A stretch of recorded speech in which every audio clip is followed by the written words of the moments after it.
mấy hotel rồi quoi hotel làm cho Changi cái tu có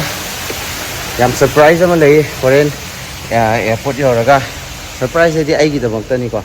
ai na cái cái nào mà cái surprise tao nên với cái này ở stay tuned.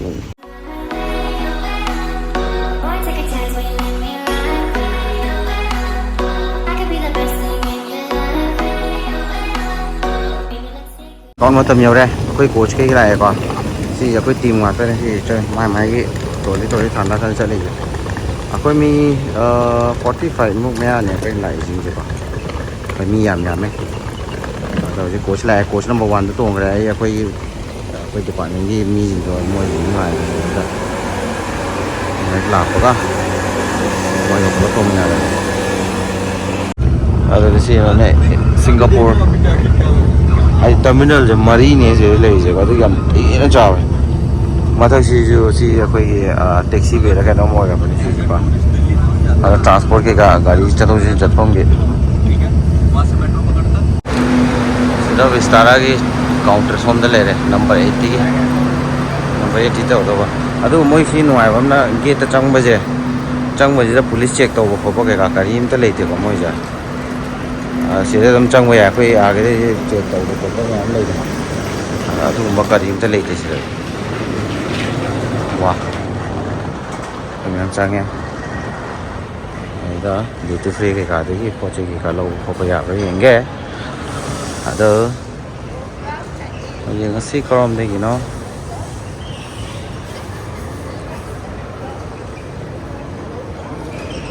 number 12 okay. Number 12 đây cái check in tàu của tôi này hay, bây giờ đã cruise lên rồi, cái stop ở đây lên rồi, already mà đã line đã liệp lên rồi,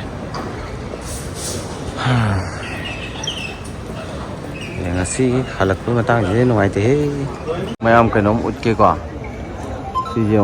avatar cái gì character gì không bao giờ, xí lên, nhà mua ra thì không đấy. Koi team gi mi department mi loi ni se loi leina re ka se jo koi department mi ne Rohit खरीदेगा क्या नहीं wife के लिए ले ले भाई मेरी wife लेती नहीं है भाई उसको शौक ही नहीं है अच्छा माँ के अंदर जिनकी वाइफ लेती है वो लगे हुए हैं हाँ Charles and Kit सिगी ब्रांड जे यामना कनो फाइना है को हेलो मैम आई दो हुजिक Charles and Kit की अकोई मिसेस सिजम की गिफ्ट अमा लवे द फर्स्ट टाइम ने आइना सुमाइना लव बुजे को हाइदी आई अकोई जर्नी चला कांदा इके दम लौदम ने अदुबो आई अकोई मिसेस सिजम की बर्थडे दो नक्सलक पगी को अदो मागी एज अ बर्थडे गिफ्ट ने ना आइना लौबने अदो मैम नजु सिजे कई माना पांगद्रा पांगद्रा तो खंगे को सिदम तो थमगे को सिदम तो थमगे तो Charles and Kit 40 जना है को moi सिदा moi मरोन पाबदा ले अदे याम होंगनदी फंगे सिगी पोट से अदो मनुंगी जुदी हांगदोकपदि यादरे हादि moi seal pack तौरे करिगुंबा अखोई मिसेस सिजमना पामदे गुंबा हाय तारगदी आइदो मो चेंज तौगे अनबा मोइना मनुंगी seal pack सिदि थुगारकनो अदुगा सेम बिल दुगा अदुगा सिदैदा लाओन हायबा सिदा पु लाओ अदुम सिदा चेंज तौबा यानी ना हायबा अदो अखोई मिसेस सिजम मा मक चतबा नंगद्रगसु अतोपा मानबी ओरो करी ओरो अदो सेम अखोई सी एयरपोर्ट से डिपार्चर तौबनीना अदोगी अदुम यागनी ना खल्लगा आइदो तौबने अदो आइदो पामगनी जो थाबु थाजै को आई फर्स्ट टाइम पीबने as a my birthday gift ओइना इन पीबने अदो येंगसे आइदे सुम लैबो खोबसे क्या हाइते फाइनली सारा उठोंदोरे एयरक्राफ्ट रजिस्ट्रेशन से उधरे करी एयरक्राफ्ट रजिस्ट्रेशन होना चांगा के ऐसे कितना कोई बिजनेस क्लास किसी फाइनली कोई हंदोरे केटोलगी सिंगापुर टू पुणे आगे पुणे देना दिल्ली अमु अखोई चेक कदेने अदो खंदे चलम दाइदि खरा हैदि hayeng du chen toini hayeng du kano tor toini natragana thabo car toini call toini natragana kai koi be chatoni adungi atta tension dum ta leitre haidi office alaga ju irena na office alu do ne chalaga ko aduga ngahan lakpadadi ata adudu koi chateni adugi pung timing adidi asina pung du sidai ni sibokki timing ni koi koi deni koi nem thongpone adu tawdre yam nuai aduga koi sijina koi premium economy seat ni ko passenger je la lakdribra kaino khangde yam watle देवियों और सज्जनों, जहाज में ईंधन भरने की प्रक्रिया जारी है, इसलिए सभी यात्रियों से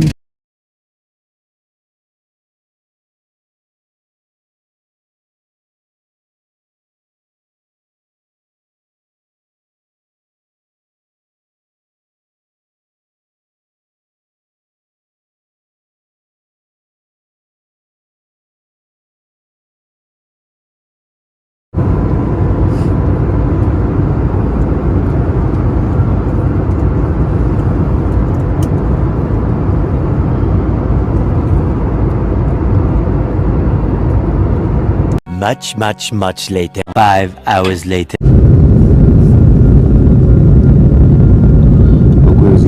flight late tong na makada delay airport ta tani ko ji visibility ji amna low hai si makada delay airport ma thang de to nem nem bi now ji ba wa ga mo wa mane weather is my tor me ko la delay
fueling ni jo decide taw no ba gai le ado mon mobile sanari weather do patri male dili je ko gai ri je we can get back to you in another 15 minutes. I apologize for the inconvenience caused to you. Thank you for your patience and cooperation. Thank you. mission reason hai pe leta 1 hour later. And wait in the arrival hall. The commercial staff for Vistara will get back to you with further course of action. Once again, from behalf of the entire team, I thank you for choosing Vistara and hope to fly with you soon. Thank you. The plane to hai re idea ko se da ngasi le ka dera hayeng ka dau dei no adu ma jong yeng do re awa ba mani ko ile tao ji ba ura kaino ta re ro ni cái plane to rồi everyone the plane đây con phải một cung lại cung mà cái con the plane to rồi the plane to rồi cung mà cái đấy phải là cái business class cái seat này coi đấy am co akwai je je the plane to đấy the plane to rồi cái je Lucknow की arrival hall da ngai ri ado most probably akwai je ngasi je chatpa ngam dau di man de di khalle ai di yadre upai leitre ba mayam akwai Lucknow da divert tore moi gi खुआई जो ने मुस्कुराइए आप लखनऊ में हैं तो उपाय लेतबनीना कुछ चटप ताबने कुछ स्वाइसिदा कुछ चटला लेताबने स्वाइसिदा कइदौरी खोलिना आदा पैसेंजर ते खन्नाबो कोनाबो याम याहुरिको आदा उपाय लेते नुंदांग ngasi jim se leidou male ado koi start wari sanabada aircraft ti leiri ado weather improvement ge matungina tharakani kolakani buti haiba see pata nahi kaun karega we are so tired koi saksi hai to pura kainom tau rahe tum to ge mai saksi ho radhor यार auto तू ही क्यों नहीं उड़ा ले यार क्या तू भी तो पायलट है उड़ा के आजा हैं विस्तारा बंद करवाओगे उड़ा के आना माँ जो पायलट ने वो पायलट जो माँ ये लाइसेंस के कागज लाख चुका आईडी कमर्शियल पाइन है ये तो प्राइवेट की भी फांगे ये है ना कोई बात नहीं माइटर 2 hours later मैम को कोई फ्लाइट से डाइवर्ट कुम तौरकांदा करी कमाइना तौबनो हाबदो अदुगिदो मैम हाइजरके हाबदी कोई फ्लाइट अमा डाइवर्ट तौरकांदा अखोई कंपनी दुगी करी करी रेस्पॉन्सिबिलिटी लेबनो नत्रगा के पीबे यागे करम कंडीशन दा पीबे याय सिजु अखोई टर्म्स एंड कंडीशन मैम लेको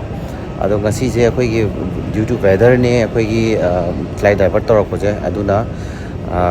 अखोई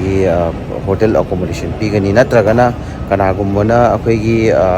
फुल रिफंड गुम्ब कैकागुम्ब पामगदी फुल रिफंड जो अदुम पीगनी नत्रगना नेक्स्ट डे अखोई फ्लाइट चटनिंग यावरगना अदुरैदा अदुम पीबसु याविको हाइदि माय ममीदुगी अपाम अपामगी मखा पोले अदो अखोई हुजिक होटल अखोई सेदा हॉलिडे इन ना अखोई हुजिक बुक तौरे अदो अखोई कतगी नते पैसेंजर मैम अतैसु यावरिको अदो अखोई मैम हुजिक कोच लाकपा खोपा ngaigi हुजिक पोक्ति मनुंगदा लेरि हाइदि मपान सायना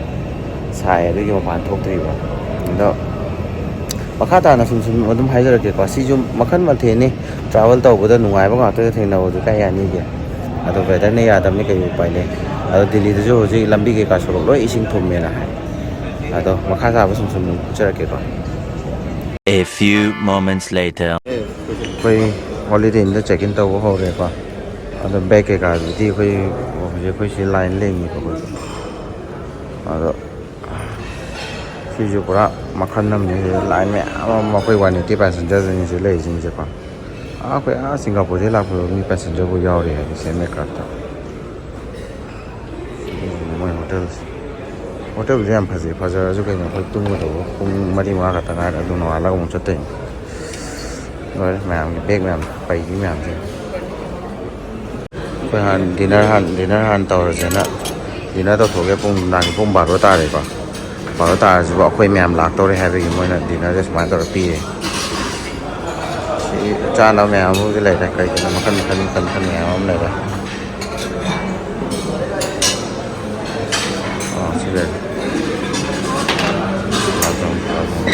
यामे आई होरेन तब नमधरागी सोमदसु याम चानब लेरिको सैलेड लटकी मैम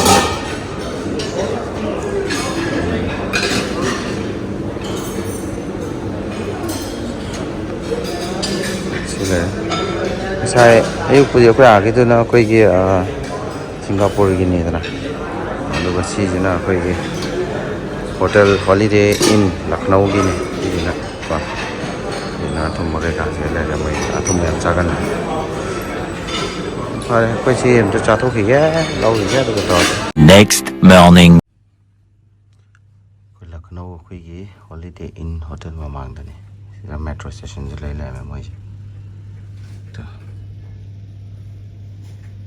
लेमन ट्री होटल जो ले होटल में हम लेके जाने से पड़ेंगे लेमन ट्री ले रहा है सीधा होटल हम ले रहा है थंग होटल में हम लेके जाने से प्रॉपर्टीज इस चावती चावल को मुझे good morning everyone from Lucknow आई पुंग अनि मुक्ति तुमे अनि अहुम हाय तारे नुदांग पुंग अनि मखाय दादा अकोई होटल कनो फंगे को रूम दा अदुगा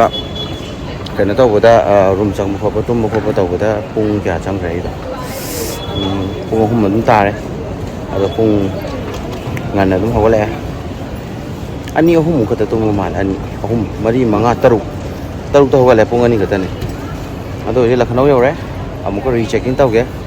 ti hol loiraga na experience ha ge ko kamai tawge na flight han leng tawge don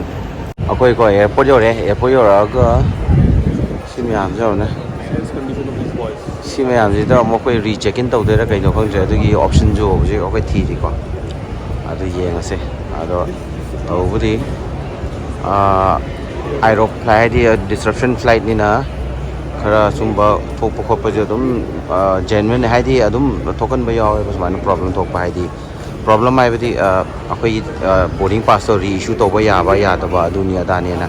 thok khop pa yaw ado bag akoi amuk check in amuk to ga dai ni ko no ma ho ga dai ni adu gi boarding pass lo thok to pe matam chang ga ni na mo swa hai ni ko ado Lucknow ki airport se yam phaje CJ airport se koi adani hariba private abegi airport ki manung da chan gare ko Guwahati jo adu ki manung da ama chan dorobani ID sangga dorobni 2000 mathang chahi 2025 ta sangga ni na ID ko adum yam phajane maintain bu taw adu si anau bos minus sare haibegi abegi ticket ka akanda service tax ke karno adu mati hengat padi yawgan mani adu gi ko na koi ticket ki break up ko mai yang kan adum ugan mani ko ada pare yang si matang da mu chara ke akai Lucknow airport se hai ge yam decoration ta anau ni na ko yam te na phajari se airport se wow ta ne se ai hotel ni matang dam ta kanam hai jage ba ko hotel se kana ta we akai ngarang do check in to bo do yam theng kare ba ko ado koi chinau kai gumba in future da kai gumba flight sumba divert to bo khot pa to re khot le na hai ta raga di kai do ni ha ba da adu da le ri staff sing do adu da hana thu na hang bi ba hai ta re akoi je se to di cancel to raga di phare option mayam na apa ma jin lo bi ro ko adu kai gumba I hotel chak dei ni chat lage khot lage thu na adum ba ga khan ba lei ta raga di yamna athu ba ko haidi maning da khom hong do ba ai ko na chat le yai tap na chat le yai to ba adu khatang mit na khara sing bi ro adu ga khoi gi bag lai lakte dunia da ni kitang na min na kha sing na ta re min na sing ga adu ga hotel yau bu du ju ya re ge di han ba da check in to no ho no bi ko ngal lingai haidi 180 passenger ne sum khoi khal le yeng je hotel ama da 180 passenger na ta chani na cha ga chahum amtang da fat law na amtang lak san da re ga di mo je mo ko ngaw ye de di pi room pi ba de do khoi di staff machine ni na khoi ne adjust to na re ko ado adjust to na ba suma hai ba room da khoi mi mari hum oi ju ya re khoi sak khang na nga ta ni ka su kai de na khoi lei ge na ma do lei re lai ya ba flight ni le de da Sekarang di mana le flight ni Stara A321 2 hours later. Finally land tau re Stara flight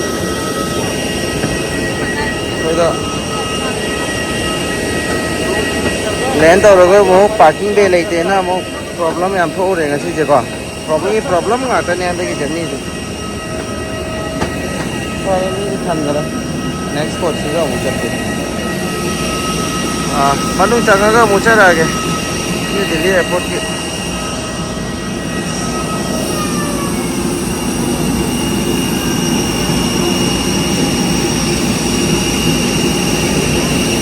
ma'am you're को finally Delhi दे land तौरे अदो overall experience नुंसु नुंगाय याम वाजु वाय अदैदी flight जे flight से land तौर मतुंग दा अमुक का तौगे दा flight land तौर मतुंग दा अमुक को ये पार्किंग बे दा अमुक कोई ना अमुक मिनिट कुंथ्रा अमुक उंगाय रे को अदे हंदक की दाव जु या दा हाय तारे अखोई कोचेस कुम कई गुम लेते अदैदी अखोई बे गुम लास्ट मिनट चेंज तौबनेना तो हजिपो इचिनाव येंबिरबा यावरगदी थैंक यू सो मच हाइबदी आइगी ngahandi lai journey se masi ngasi gi blog haidi yam sangna thoni bako ai nini gi blog oidine ngarang ayu mata keno digi Singapore de tholakone ado ngasi next day gi akoi nungthin pung ama makhai sai muta re ko ado ne ado all right till then thank you so much bye bye